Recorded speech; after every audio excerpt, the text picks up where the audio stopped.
Tonight, a GBI investigation remains underway after a deadly attack inside the Bibb County Jail Wednesday afternoon.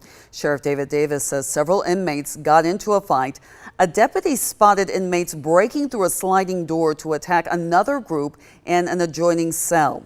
Maggie Fitzgerald joins us in studio with more on how poor conditions may have played a role in yesterday's fight. Yeah, Lori, the sheriff's office has come under fire recently for conditions at the jail, and some local leaders, protesters, and even families of former and current inmates called the conditions inhumane. We know yesterday's attack left one inmate, 22-year-old Breel Johnson, dead and 4 others injured.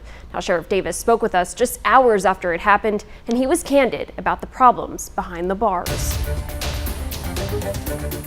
They are able to push that door open or get it open enough that inmates can run through it. It all unfolded in just 2 minutes, starting with a group of inmates tampering with a sliding door in the D block section of the Bibb County Jail. A door Sheriff Davis says is, quote, not that hard to open if its locks are compromised. It has had some repairs, but it's not part of the most recent repairs that we've done. The inmates broke through old locking mechanisms at the top and bottom of the door to reach another cell area where that attack began. 1 inmate died and 4 others were injured. It's that breaking of that locking mechanism is what causes the problem. And wear and tear of, 40 years, over 40 years of wear and tear could have done it. Davis acknowledged the jail's vulnerable features that could have played a role in the fight happening, but it remains unclear if and when repairs could happen. Mayor Miller shared his vision to conduct a study on the jail after commissioners took a tour there last month. A study to determine whether or not we can increase the footprint in the current location and separate those that are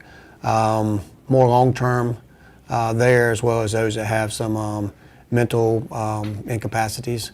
So I think we're going to kind of address those needs very quickly and any other type of safety or security needs or cleanliness needs. But the sheriff's stance remains clear. A new jail must be a priority to become a reality. Someday this community is going to have to make the decision, we're going to build a new jail. That's just it. We've got to make that decision and have the political capital as well as the financial capital to do it. Now, Bibb leaders have vocalized their support for building a brand new jail, but we know they have not yet drawn up a plan for funding it. Miller says even a renewed SPLOST would not cover a complete rebuild without draining more than half of its $450 million. Davis says it would take an estimated $300 million to build, but he says it could be years before they start construction. Back to you.